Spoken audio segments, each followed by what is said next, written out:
வணக்கம். நீங்கள் இணைந்திருப்பது சமூகத்தின் பிரதான செய்திகளோடு இணைந்து கொள்ளும் நான் டோரின் புஷ்பராஜா. விரிவான செய்திகளுக்குள் செல்வதற்கு முன்னதாக முதலில் தலைப்புச் செய்திகள். நிராகரிக்கப்பட்ட 37 வேட்பு மனுக்களை மீண்டும் ஏற்றுக்கொள்ளுமாறு நீதிமன்றம் உத்தரவு. தேர்தல் ஆணைக்குழுவினால் போலீசாருக்கு விசேட அறிவுறுத்தல்கள். சில அத்தியாவசிய உணவுப் பொருட்களின் விலைகள் குறைப்பு. ஜோசித மற்றும் அவரது பாட்டிக்கு உயர்நீதிமன்றம் பிறப்பித்த உத்தரவு. கச்சதீவு விவகாரம். மோடிக்கு ஸ்டாலின் அவசர கடிதம். மோடிக்கு எதிராக சுவரொட்டி. இலங்கை போலீசிடம் சிக்கிய இளைஞர்கள். காணிகளை விடுவிக்குமாறு கோரி திருமலையில் போராட்டம். பூஷ உயர் பாதுகாப்பு சிறைச்சாலையில் கைதி படுகொலை. சிறுமி கூட்டுப்பாலியல் பலாத்காரம். மாணவர்கள் உட்பட 7 பேர் கைது.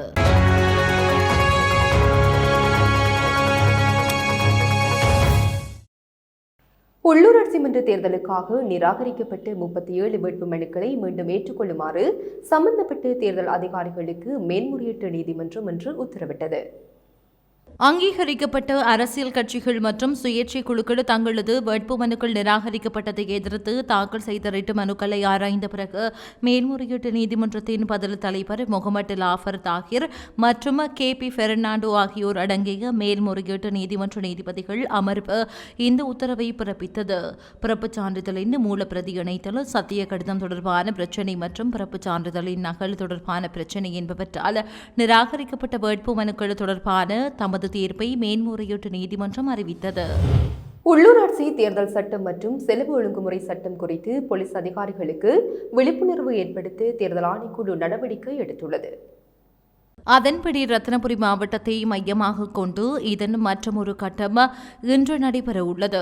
இதில் ரத்தினபுரியைச் சேர்ந்த சிரேஷ்ட போலீஸ் அதிகாரிகள் பங்கேற்க உள்ளதாக தேர்தல் ஆணைக்குழு தெரிவித்துள்ளது. கூடுதலாக தேர்தல் தகராறுகளை தீர்ப்பது குறித்து போலீஸ் அதிகாரிகளுக்கு இதன்போது அறிவுறுத்தப்பட உள்ளது.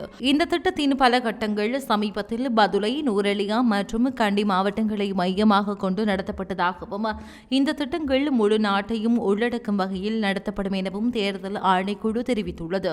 இதேவேளை இம்முறை உள்ளூராட்சி தேர்தல்கள் தொடர்பாக தேர்தல் விதிமீறல்கள் மற்றும் வன்முறை செயல்கள் தொடர்பாக நாடு முழுவதும் உள்ள போலீஸ் நிலையங்களில் பதிவான முறைப்பாடுகள் குறித்து போலீசார் அறிக்கையொன்றை வெளியிட்டுள்ளனர்.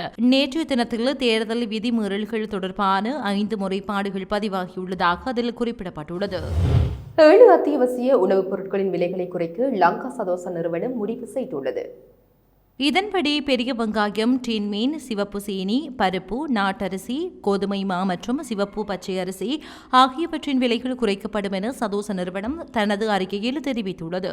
சதோச நிறுவனத்தின் தீர்மானத்திற்கு அமைய பெரிய வெங்காயம் 1 கிலோகிராமின் விலை 30 ரூபாவால் குறைக்கப்பட்டு அதன் புதிய விலை 140 ரூபாவாகும். டின் மீன் 425 கிராமின் விலை 25 ரூபாவினால் குறைக்கப்பட்டு அதன் புதிய விலை 395 ரூபாவாகும். மேலும் சிவப்பு சீனி 1 கிலோகிராமின் விலை 22 ரூபாவினால் குறைக்கப்பட்டு அதன் புதிய விலை 255 ரூபாவாகும். சிவப்பு பருப்பு 1 கிலோகிராமின் விலை 15 ரூபாவினால் குறைக்கப்பட்டுள்ளதுடன் அதன் புதிய விலையாக 265 ரூபாய் அறிவிக்கப்பட்டுள்ளது. நாட்டு அரிசியின் விலை கிலோகிராமிற்கு 7 ரூபாய் குறைக்கப்பட்டுள்ளதுடன் அதன் புதிய விலை 213 ரூபாவாகும். மேலும் கோதுமை மா 1 கிலோகிராமின் விலை 7 ரூபாவால் குறைக்கப்பட்டு அதன் புதிய விலை 155 ரூபாவாகும். அத்துடன் சிவப்பு பச்சை அரிசியின் விலை 3 ரூபாவால் குறைக்கப்பட்டுள்ளதுடன் அதன் புதிய விலை 217 ரூபாவாக அறிவிக்கப்பட்டுள்ளது. ஜோசித ராஜபக்ஷ மற்றும் அவரது பாட்டி டெய்சி ஆகியோருக்கு குற்றப்பத்திரிகைகள் கையளிக்கப்பட்டதன் பின்னர் அவர்களை பிணையில் விடுவிக்க உத்தரவிடப்பட்டுள்ளது. குறித்த உத்தரவானது இன்று கொழும்பு உயர்நீதிமன்றத்தால் பிறப்பிக்கப்பட்டுள்ளது. குறித்த இருவர் மீதும் பண மோசடி தடுப்புச் சட்டத்தின் கீழ் குற்றம் சாட்டப்பட்டுள்ளது. சட்டம் அதிபரால் தாக்கல் செய்யப்பட்ட குற்றப்பத்திரிகைகள் கொழும்பு உயர்நீதிமன்ற நீதிபதி ஆதித்ய படபெந்திகே முன்னிலையில் கையளிக்கப்பட்டன. இதன்போது பிரதிவாதிகளை 5 லட்சம் ரூபாய் பெறுமதியான 2 சரீர பிணையில் விடுவிப்பதற்கு நீதிமன்றம் உத்தரவு பிறப்பித்தது. அதன்படி இது தொடர்பான விரிவான விசாரணைகளை மே 30ஆம் தேதி நடத்துவதாக நீதிமன்றம் உத்தரவிட்டது. கச்சதீவை இலங்கையின் கட்டுப்பாட்டிலிருந்து உடனடியாக மீட்பதற்கான நடவடிக்கைகளை எடுக்க வேண்டும் என தமிழக முதலமைச்சர் மு க ஸ்டாலின் இந்திய பிரதமர் நரேந்திர மோடியை வலியுறுத்தியுள்ளார். நரேந்திர மோடி இன்று இலங்கைக்கு விஜயம் செய்ய உள்ள நிலையில் கச்சதீவு தொடர்பாக ஸ்டாலின் மோடிக்கு அவசர கடிதம் ஒன்றை அனுப்பி வைத்துள்ளார். இதில் பாக்கு நீரிணையில் இந்திய மீனவர்களின் பாரம்பரிய கடற்றொழில் உரிமையை பாதுகாப்பதற்கு கச்சத்தீவின் கட்டுப்பாடு இந்தியாவினால் மீட்கப்பட வேண்டியது கட்டாயமானது என ஸ்டாலின் சுட்டிக்காட்டியுள்ளார். கச்சத்தீவை இலங்கையிடமிருந்து மீளப்பெற வேண்டும் என வலியுறுத்தி தமிழக சட்டமன்றத்தில் தீர்மானம் ஒன்று நிறைவேற்றப்பட்டது. கச்சத்தீவு இலங்கைக்கு தாரை வார்க்கப்பட்டதன் விளைவாகவே தமிழக மீனவர்களின் கடல் உரிமைகள் பாதிக்கப்பட்டுள்ளது எனவும் தமிழக முதலமைச்சர் ஸ்டாலின் தமது கடிதத்தில் சுட்டிக்காட்டியுள்ளார். பெலியந்தலை போலீஸ் பிரிவில் இந்திய பிரதமர் நரேந்திர மோடிக்கு எதிராக சுவரொட்டிகளை ஒட்டிக் கொண்டிருந்த 2 இளைஞர்களிடமிருந்து பல சுவரொட்டிகளை போலீசார் கைப்பற்றியுள்ளனர். இந்திய பிரதமரின் வருகைக்கும் கையெழுத்தாகும் ஒப்பந்தங்களுக்கும் எதிர்ப்பு தெரிவிக்கும் விதமாக இந்த சுவரொட்டிகள் ஒட்டப்பட்டுள்ளதாக தெரிவிக்கப்படுகிறது. எவ்வாறாயினும் குறித்த இளைஞர்களை கைது செய்யவில்லை என அனைத்து சுவரொட்டிகளும் காவலில் எடுக்கப்பட்டுள்ளதாகவும் போலீசார் தெரிவித்துள்ளனர். இதேவேளை ஏற்கனவே ஒட்டப்பட்டிருந்த அனைத்து சுவரொட்டிகளையும் அகற்றவும் போலீசார் நடவடிக்கை எடுத்துள்ளனர். இந்த நிலையில் இந்திய பிரதமர் நரேந்திர மோடி 3 நாள் உத்தியோகபூர்வ விஜயம் மேற்கொண்டு இன்று மாலை இலங்கைக்கு வருகை தரவிருக்கிறார். திருகோணமலை சம்பூர் பகுதியில் அரச பொறிமுறைகளால் கையகப்படுத்தப்பட்டுள்ள பொதுமக்களின் காணிகளை விடுவிக்குமாறு கோரி திருகோணமலையில் உள்ள கிழக்கு மாகாண ஆளுநர் அலுவலகத்திற்கு முன்பாக இன்றைய தினம் கவனஈர்ப்பு போராட்டம் முன்னெடுக்கப்பட்டது. அந்த வகையில் சம்பூர் சூரிய மின் சக்தி நிலையம் விதுர கடற்படை முகாமுக்காக சுவீகரிக்கப்பட்ட மக்களின் காணிகள் 2007ஆம் ஆண்டு அரசு உடைமையாக்கப்பட்ட காணிக்கான உரித்துடைமையை மக்களுக்கு வழங்குமாறு கோரியும் இந்த கவனஈர்ப்பு போராட்டம் முன்னெடுக்கப்பட்டது. எமது நிலம் எமக்கு வேண்டும், பறிக்காதே வாழ்வாதார நிலங்களை பறிக்காதே, சம்பூர் விதுர கடற்படை சுவீகரிக்கப்பட்ட காணிகளை மீள கையெழுயுங்கள் உள்ளிட்ட பல வாசகங்களை ஏந்தி கோஷங்கள் எழுப்பப்பட்டு கவனஈர்ப்பு போராட்டம் முன்னெடுக்கப்பட்டது.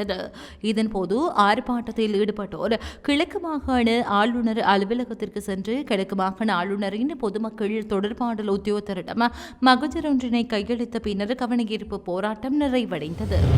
கச்சத்தீவை மீண்டும் இந்தியாவிற்கு வழங்கினால் கூட மீனவர்களின் பிரச்சனையை தீர்க்க முடியாது என முன்னாள் கடற்தொழில் அமைச்சர் டக்ளஸ் தேவானந்தா தெரிவித்துள்ளார்.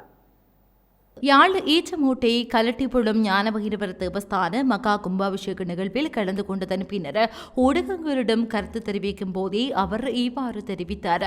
இது தொடர்பில் அவர் மேலும் தெரிவிக்கையில், அதாவது கச்சத்தீவு ஒப்பந்தம் செய்கின்ற பொழுது அதை விட பல மடங்கு பெரிய வளங்களை கொண்ட கிட்டத்தட்ட 80% மேல வளங்களை கொண்ட நிலப்பரப்பை நாங்கள் இழக்க வேண்டி வந்துட்டு வெஸ்ட் பேங்க் கொண்ட நிலப்பரப்பு அது அந்த காலத்தில் இலங்கை அரசாங்கம் எங்களுடைய தமிழ் தலைவர்கள் விட்ட பிள்ளைகள் இருந்தாலும் கச்சத்தீவை கொடுத்தால் கூட ஒரு தர்க்கத்துக்கு சொல்கிறேன், கொடுத்தால் கூட அவர்கள் எங்களுடைய கரையோட்டி வருகின்ற பொழுது கச்சத்தீவு ஒரு பிரச்சனை அல்ல, ஆனால் கச்சத்தீவு கொடுக்க முடியாது, மற்ற கச்சத்தீவை கொடுக்கறது கூட பிரச்சனையை தீர்க்கவும் முடியாது, திருடனா பார்த்து திருந்தா விட்டால் திருட்டை ஒழிக்க முடியாதுன்னு அப்போ எம்ஜி ராமச்சந்திரன் முதலமைச்சர் ஒரு தன்னுடைய சினிமாவில் பாடியிருக்கிறார்.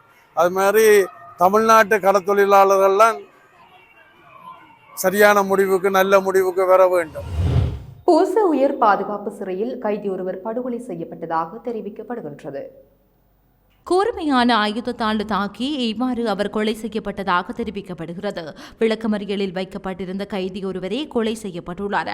மேலும் இந்த கொலையை சிறை தண்டனை அனுபவித்து வரும் கைதி ஒருவர் செய்திருக்கலாம் என்ற சந்தேகத்தின் பேரில் விசாரணைகள் நடைபெற்று வருகின்றன. திருகோணமலை பிரதான கடற்கரையில் மிகப்பெரிய சமூக நிகழ்வு ஒன்று இடம்பெற உள்ளது.